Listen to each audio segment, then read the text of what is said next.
কেমন আছো সবাই? আশা করছি সকলেই ভালো আছো। আজকে আমার রেসিপি হচ্ছে এই যে পাবদা মাছের রসা। তো পাবদা মাছ রসা করার জন্য আমি এখানে পাবদা মাছগুলোকে ভালো করে লবণ, হলুদ আর সর্ষের তেল দিয়ে মাখিয়ে নিয়েছি। কড়াইতে তেল দিয়ে দিয়েছিলাম, তেলটা গরমও হয়ে গেছে। প্রথমে আমি মাছগুলোকে এক এক করে ভেজে নেব,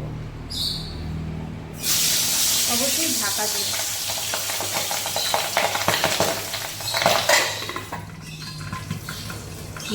ঢাকা দিয়ে এক এক করে মাছগুলোকে আমি প্রথমে ভেজে নিই।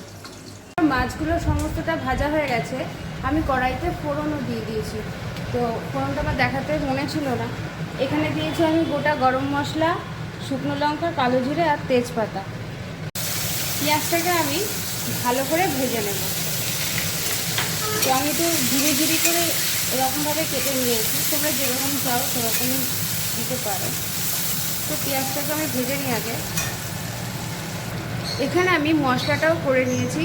এখানে আছে পেঁয়াজ নেই, লঙ্কা বাটা, টমেটো বাটা, সাদা তিল বাটা, জিরে, ধনে, আদা, হলুদ, লবণ। এইবার পেঁয়াজটা ভাজা হয়ে গেলে আমি মশলাটা দিয়ে কষিয়ে নেব। এর মধ্যে রসুন বাটাটাও আছে। আমার পেঁয়াজগুলো ভালো করে ভাজা হয়ে গেছে। এইবারে আমি দিয়ে দিচ্ছি মশলাটা। আমি মশলাটাকে ভালো করে কষিয়ে নেব। তো মশলাটা আমি কষিয়ে নিই আগে ভালো করে।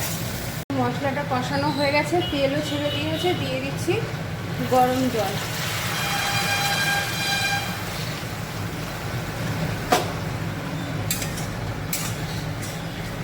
এবার ঝোলটা খানিকক্ষণ ফুটে গেলে আমি মাছগুলো দিয়ে ঢাকা দিয়ে দেবো।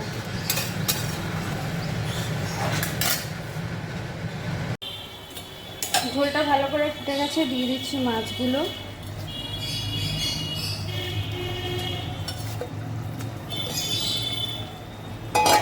এবার দিয়ে দেবো ঢাকাটা।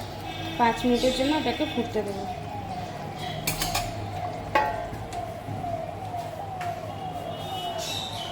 পাবদা মাছের রসাটা কমপ্লিট। এরপরে আমি দিয়ে দেবো এর মধ্যে গরম মশলা। গরম মশলা দিয়ে দিলাম। এরপরে এটাকে আমি নামিয়ে নেব।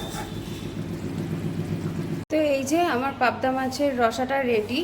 কেমন লাগলো রেসিপিটা অবশ্যই তোমরা আমাকে কমেন্টে জানিও। ভালো লাগলে লাইক, কমেন্ট, শেয়ার করো।